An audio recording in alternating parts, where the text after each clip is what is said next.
ప్రభు నామానికే మహిమ కలుగును గాక. కూడి వచ్చిన మీ అందరికీ, కర్మిల ఆత్మీయ సహవాస సంఘ విశ్వాసులందరికీ మన ప్రభువును ఆయన ప్రియ కుమారుడునైన యేసుక్రీస్తు వారి శ్రేష్టమైన నామలో శుభములు మరియు అందరికీ వందనాలండి. విలాప వాక్యములు అనే గ్రంథాన్ని మనం ప్రారంభించుకుందాం. గత దినం వరకు ఇర్మియా గ్రంథంలో ఉండేటువంటి విషయాలు ధ్యానం చేసుకున్నట్టుకు దేవుడు మనకిచ్చిన అవకాశాన్ని బట్టి ప్రభుకే మహిమ కలుగును గాక. విలాప వాక్యముల గ్రంథాన్ని మనం ధ్యానం చేసుకుందాం. విలాప వాక్యములు అంటే కన్నీటి వాక్యములు.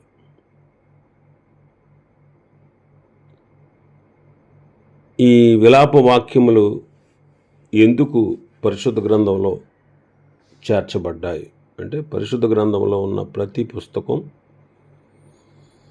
ప్రతి సందేశం, ప్రతి వచనం, పరిశుద్ధ గ్రంథంలో రాయబడిందంతా కూడా మనకు బుద్ధి కలుగుటకు, బోధ కలుగుటకు, నిరీక్షణ కలుగుటకు మనం ప్రతి గ్రంథాన్ని ధ్యానించాలి. మనకు బుద్ధి కలుగుటకు, బోధ కలుగుటకు, నిరీక్షణ కలుగుటకు మనం ధ్యానించాలి. కొరింథీయులకు రాసిన మొదటి పత్రిక 10వ అధ్యాయం 11వ వచనం. ఈ సంగతులు దృష్టాంతములుగా వారికి సంభవించి యుగాంతమందున్న మనకు బుద్ధి కలుగుటకై వ్రాయబడెను. ఇశ్రాయేలీల జీవిత వృత్తాంతాన్ని పరిశుద్ధ గ్రంథంలో మనం చూస్తాం. వారు చెరలోనికి పోవుట, చెరలో నుంచి విడుదల పొందుట, వారు ఎన్నో అగచాట్లు పడుట మనం పరిశుద్ధ గ్రంథంలో చదువుతాం. ఎందుకు ఇవన్నీ రాయబడ్డాయి అని అంటే, పౌలు గారు అంటారు, ఈ సంగతులు దృష్టాంతములుగా వారికి సంభవించాయి. ఈ యుగ అంతమందు ఉన్నటువంటి మనకు బుద్ధి కలుగుటకే రాయబడ్డాయి. బుద్ధి కలుగుటకు అంటే తిప్పలాళ్ళకి, పప్పల మనకి, వాళ్ళకి తిప్పలు. మరి ఎందుకు రాయబడ్డాయంటే బుద్ధి కలగడానికి. రోమపత్రిక 15వ అధ్యాయం 4వ వచనం. ఏలైనగా ఓర్పు వలనను, లేఖనముల వలని, ఆదరణ వలనను మనకు నిరీక్షణ కలుగుటకై పూర్వమందు రాయబడినవన్నీ మనకు బోధ కలుగు నిమిత్తము వ్రాయబడి ఉన్నవి. ఓర్పు వలనను, లేఖనముల వలని, ఆదరణ వలనను మనకు నిరీక్షణ కలుగుటకై పూర్వమందు రాయబడినవన్నీ కూడా, జరిగినవి రాయబడినవన్నీ కూడా మనకు బోధ కలుగు నిమిత్తము రాయబడ్డాయి. కాబట్టి మనకు బుద్ధి కలుగుటకు, నిరీక్షణ కలుగుటకు, బోధ కలుగుటకు మనం పరిశుద్ధ గ్రంథాన్ని ధ్యానించాలి. ఈ గ్రంథాన్ని, పరిశుద్ధ గ్రంథాన్ని ధ్యానించేటప్పుడు మనకు బుద్ధి కలుగుద్ది, నిరీక్షణ కలుగుతుంది, బోధ కలుగుతుంది. అది వాక్యంలో ఉన్నటువంటి గొప్ప అంతరార్థం. మరి ఎవరు ఈ విలాప వాక్యముల గ్రంథకర్త అంటే, ఇర్మియా. పతనమైపోయినటువంటి ఇశ్రాయేలు కొరకు విలపించిన ప్రవక్త. పతనమైపోయిన ఇశ్రాయేలు కొరకు విలపించిన ప్రవక్త. ఒక్కసారి ఇర్మియా గ్రంథాన్ని తీస్తే 9వ అధ్యాయం 1వ వచనం. నా జనులలో హతమైన వారిని గూర్చి నేను దివారాత్రము కన్నీరు విడిచినట్లు నా తల జలమయముగాను నా కన్ను కన్నీళ్ల ఓటగాను ఉండునుగాక. నా జనులలో హతమైన వారిని గూర్చి నేను దివారాత్రము కన్నీరు విడిచినట్లు నా తల జలమయం నా కన్నులు కన్నీళ్ల ఓటగా ఉండునుగాక. 13వ అధ్యాయం 17వ వచనం. 13వ అధ్యాయం 17వ వచనం. అయినను మీరు ఆ మాట విననొల్లని ఎడల మీ గర్వమును బట్టి నేను చాటున ఏడ్చుదును. యెహోవా మంద చెరబట్టబడినందున నా నేత్రములు బహుగా వలపోయిచు కన్నీరు విడిచుచూ ఉండును అంటారు. విలాప వాక్యములలో మనం చూస్తే 1వ అధ్యాయం 16వ వచనం. వీటిని బట్టి నేను ఏడ్చుచున్నాను, నా కంట నీరు ఒలుకుచున్నది. నా ప్రాణము తెప్పరల చేసి నన్ను ఓదార్చవలసిన వారు నాకు దూరస్తులైపోయారు. శత్రువులు ప్రబలి ఉన్నారు, నా పిల్లలు నాశనమైపోయారు. 2వ అధ్యాయం 11వ వచనం. నా జనుల కుమారికి కలిగిన నాశనము చూడగా నా కన్నులు కన్నీటి చేత క్షీణించుచున్నవి. నా అంతరంగము క్షోభిల్లుచున్నది, నా కాలేజము నేల మీద ఒలుకుచున్నది. శిశువులను చంటిబిడ్డలను పట్టణ వీధిలో మూర్ఛిల్లుచున్నారు. నా జనుల కుమారికి కలిగిన నాశనము చూడగా నా కన్నులు కన్నీటి చేత క్షీణించుచున్నవి. 3వ అధ్యాయం 48వ వచనం. నా జనులకు కలిగిన నాశనము నేను చూడగా నా కన్నీరు ఏరులై పారుచున్నవి. పతనమైపోయిన ఇశ్రాయేలు కొరకు విలపించినటువంటి ప్రవక్త అన్నమాట ఇర్మియా. అలాగే క్రీస్తు శకం 1వ శతాబ్దంలో యేసుక్రీస్తు ప్రభువారు కూడా కన్నీరు విడుచుట, విలపించుట మనం చూస్తాం. లూకాసు వార్త 19వ అధ్యాయం 41వ వచనం.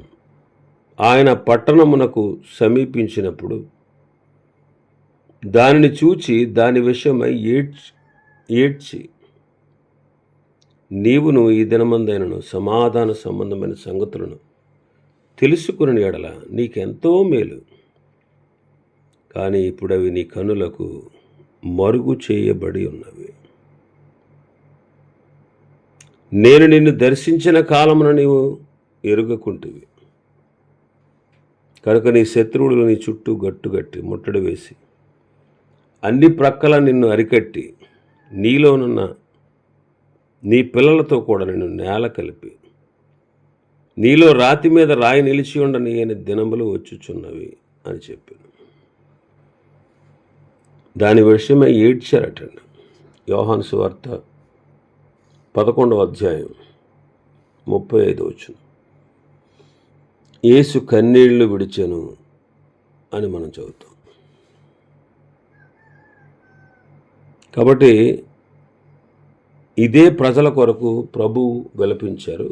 వాళ్ళ కొరకు మాత్రమే కాదు, ప్రభు విలపించింది ప్రపంచ మానవాళి కొరకు. ప్రపంచ మానవాళి కొరకు కూడా ఆయన కన్నీరు విడిచారు.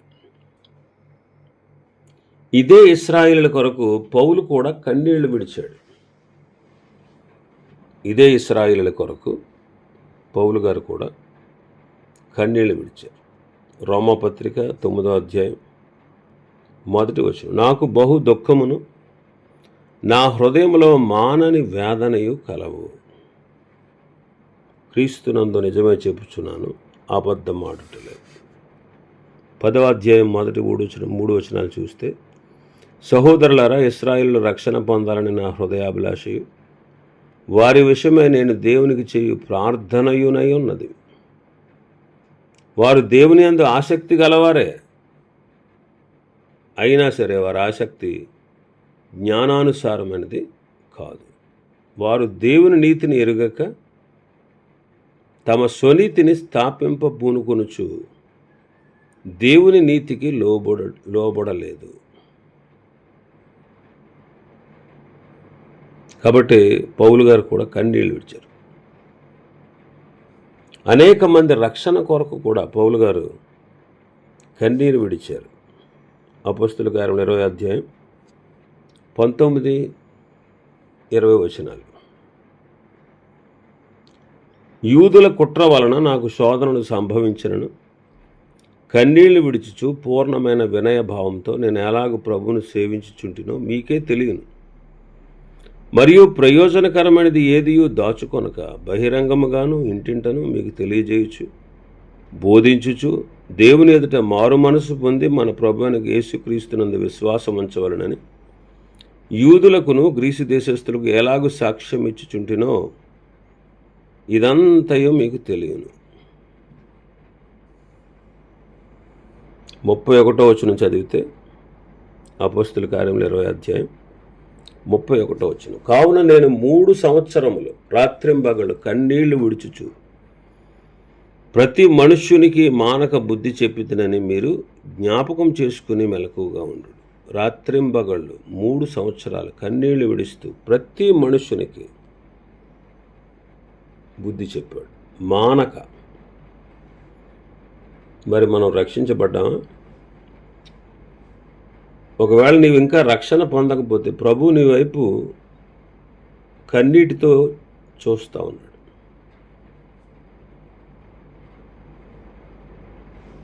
ప్రభు సంఘము యొక్క రూపాంతర పరిస్థితి కొరకై తండ్రి సాన్నిధ్యంలో విజ్ఞాపన చేస్తున్నారు. పౌలు కూడా అంతే. మరి మనం కన్నీటికి కారణమా? ఆయన ఇంకా మన కొరకు విలపిస్తున్నారా? ఇంకా విలపిస్తున్నారంటే ఇంకా నువ్వు రక్షణ పొందలేదని. ఇంకా మనం చూస్తే సువార్త వ్యాప్తి కొరకై, సంఘ క్షేమం కొరకై దైవజనుడు యవనసుడైన తిమోతి కూడా కన్నీళ్లు కార్చుట మనం చూస్తాం. తిమోతి 2వ పత్రిక 1వ అధ్యాయం 3వ వచనం. నా ప్రార్థనల యందు ఎడతెగక నిన్ను జ్ఞాపకం చేసుకొంచు, నీ కన్నీళ్లను తలంచుకొని నాకు సంపూర్ణ ఆనందము కలుగుటగా నిన్ను చూడాలని అంటున్నాడు. నీ కన్నీళ్లను తలంచుకొని. ఫిలిప్పీ పత్రిక 2వ అధ్యాయం 19వ వచనం. నేను మీ క్షేమము తెలుసుకొని ధైర్యం తెచ్చుకునే నిమిత్తము తిమోతిని శీఘ్రముగా మీ వద్దకు పంపుటకు ప్రభు అయిన యేసునందు నిరీక్షించుచున్నాను. మీ క్షేమ విషయమై నిజముగా చింతించువాడు అతని వంటి వాడు ఎవ్వడును నా యొద్ద లేడు. అందరూ తమ సొంత కార్యములు చూసుకుంటున్నారు కానీ యేసుక్రీస్తు కార్యములు చూడరు. అతని యోగ్యత మీరు ఎరుగుదురు.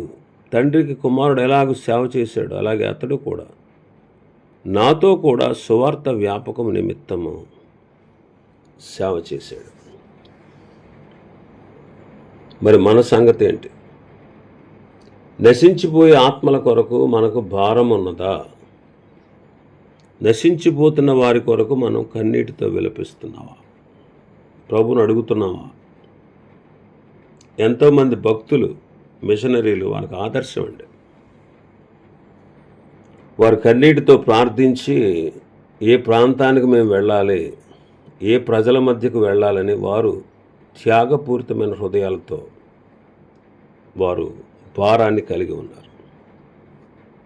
సామెతల గ్రంథకర్త అంటాడు 24వ అధ్యాయం 11వ వచనం. చావునికై పట్టబడిన వారిని నీవు తప్పించుము, నాశమునందు పడుటకు జోగుచున్న వారిని నీవు రక్షింపవా అని ప్రశ్నిస్తాడు. యోధాపత్రిక 23వ వచనం, అగ్నిలో నుండి లాగినట్టు కొందరిని రక్షించుడి, శరీర సంబంధమైన వారి అపవిత్ర ప్రవర్తనకు ఏమాత్రం ఒప్పుకొనక దానిని అసహించుకొనుచు భయముతో కొందరిని కరుణించుడి. అలాగే అపోస్తలుడైన పౌలు గారు కూడా సువార్త భారాన్ని కలిగి ఉన్నాడు, సంఘముల కొరకే భారాన్ని కలిగి ఉన్నాడు. కొరింథీయులకు రాసిన మొదటి పత్రిక 9వ అధ్యాయం 16వ వచనం, నేను సువార్త ప్రకటించుచున్నాను, నాకు అతిశయ కారణం లేదు. సువార్త ప్రకటింపవలసిన భారము నా మీద మోపబడి ఉన్నది. అయ్యో, నేను సువార్త ప్రకటించకపోయిన యెడల నాకు శ్రమ. కొరింథీయులకు రాసిన 2వ పత్రిక 11వ అధ్యాయం 28వ వచనం. కొరింథీయులకు రాసిన 2వ పత్రిక 11వ అధ్యాయం 20. ఇవియును గాక సంఘములన్నిటిని గూర్చిన చింతయు కలదు, ఈ భారము దినదినమును నాకు కలుగుచున్నది. సంఘముల గూర్చిన చింత ఉంది. కొలసీ పత్రిక 1వ అధ్యాయం 23వ వచనం, పునాది మీద కట్టబడిన వారే స్థిరముగా ఉండి మీరు విన్నట్టు ఆకాశము క్రింద ఉన్న సమస్త సృష్టికి ప్రకటింపబడినట్టు ఈ సువార్త వలన కలుగు నిరీక్షణ నుండి తొలగిపోక విశ్వాసమందు నిలిచి ఉండిన ఎడల ఇది మీకు కలుగును. పౌలను నేను ఆ సువార్తకు పరిచారకుడనైతిని అంట. కాబట్టి పౌలు వలె సువార్త భారం, సంఘ భారం మనం కలిగి ఉండాలి. మరి ఎప్పుడు రాయబడింది ఈ గ్రంథం అని మనం ఒకసారి ఆలోచన చేస్తే క్రీస్తు పూర్వం 6వ శతాబ్దంలో పతనమైపోయిన ఇశ్రాయేలు విషయమై యిర్మీయా ఏడ్చాడు. పౌలు, తిమోతి మన కాలం వారే. వీరు కన్నీటితో మన ముందున్నారు. అందుకే కన్నీళ్లు విడుస్తూ విత్తువారు సంతోష గానములతో పరణ కోస్తారంటాడు కీర్తనకారు. మరి ఇశ్రాయేలీలు క్రీస్తు పూర్వం 606వ సంవత్సరంలో బబులోనుకు చెరగా వెళ్ళి అక్కడ వాళ్ళు ఏడుస్తూ ఉన్నారు. కీర్తనకారుడు అంటాడు 137వ కీర్తనలో మనం చూస్తే, బబులోను నదుల వద్ద కూర్చుండి ఉన్నప్పుడు మనము సియోనును జ్ఞాపకం చేసుకుని ఏడ్చుచుంటిమి అంటాడు. యిర్మీయా ప్రవచనాత్మకంగా గమనించి విలపిస్తూ ఉన్నాడు. మనం కూడా నశించిపోతున్న ఆత్మల పట్ల భారంతో అలాగే సంఘమును గూర్చినటువంటి భారం, చింత మనం కలిగి మనం అనేక ఆత్మల రక్షణార్థమై ప్రయాసపడాలి. మరి ఈ గ్రంథం రాయబడిన ఉద్దేశం ఏంటంటే ఇశ్రాయేలీల యొక్క పతనం, వారి యొక్క విలాపం. వారు పతనమైపోయి వారు విలపిస్తున్నటువంటి ఆ పరిస్థితిని యిర్మీయా చూచి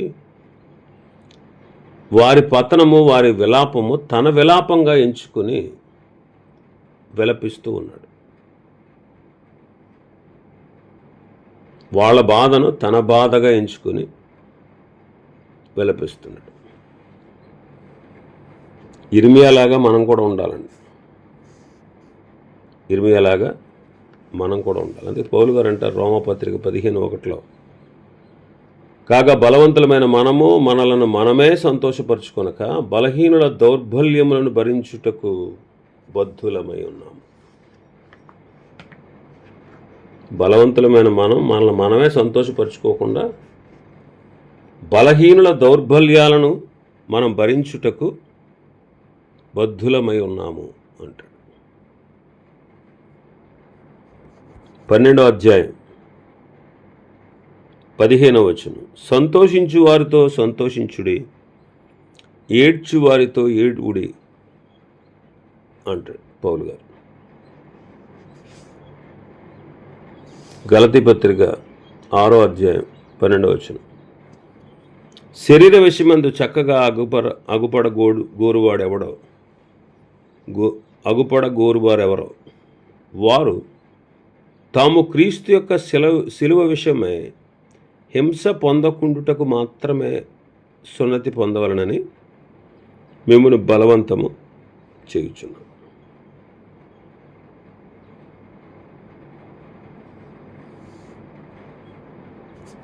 గలతీ పత్రిక 1వ అధ్యాయం 1-2 వచనాలు చూస్తే, సహోదరులారా, ఒకడు ఏ తప్పిదంలోనైనా చిక్కుకున్నప్పుడు ఆత్మ సంబంధులైన మీరు కూడా మీలో ప్రతివాడు తాను శోధింపబడనేమో అని తన విషయమే చూసుకుంటూ సాత్వికమైన మనస్సుతో అలాంటి వారిని మంచి దారికి తీసుకురావాలి. అలాగ ఒకని భారాలు ఒకడు భరించి క్రీస్తు నియమాన్ని పూర్తిగా నెరవేర్చండి అంటే. ఈ గ్రంథం యొక్క ముఖ్యాంశం ఏంటంటే ఇర్మియా విజ్ఞాపన.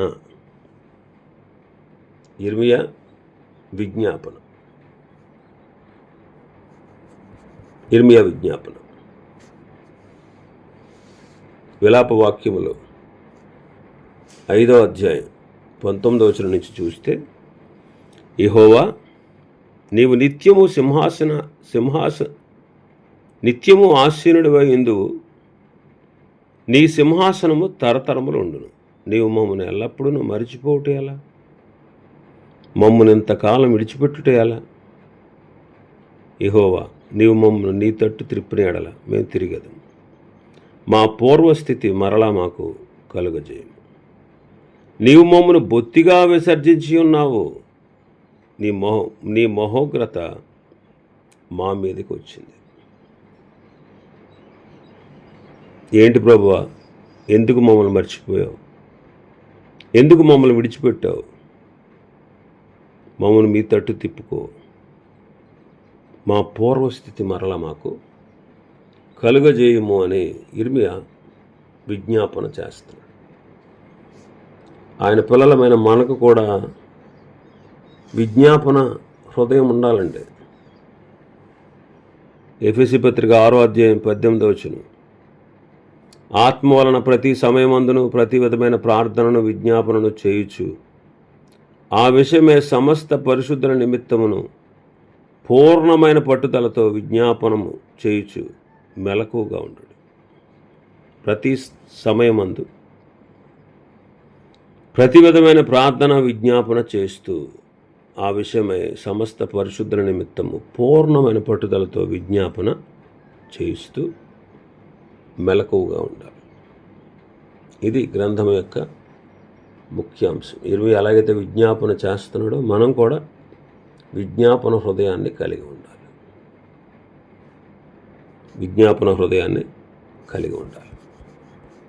ఈ గ్రంథం యొక్క విభజన చూస్తే మొదటి అధ్యాయంలో యెరూషలేము యొక్క దుర్గతి చూస్తాం, యెరూషలేము యొక్క నాశనం. 2వ అధ్యాయంలో యెరూషలేము మీదకి వచ్చిన దేవుని కోపం. 3వ అధ్యాయంలో వారి శిక్ష మరియు నిరీక్షణ, అంటే దేవుని కృప. 4వ అధ్యాయంలో ప్రజల నాశనం, శిథిలమైపోయిన యెరూషలేము. 5వ అధ్యాయంలో కృప కొరకు ఇర్మియా విజ్ఞాపన చేయుట. ఈ 5 అధ్యాయాలని మనం ధ్యానముతో గమనిద్దాం. దేవుని యొక్క వాక్యాన్ని మనం విని ఆధ్యాత్మికంగా మనం బలపడదాం. దేవుడి వర్తమాన వాక్యాన్ని మన వినికిడిలో ఆశీర్వదించునుగాక. ఆమేన్.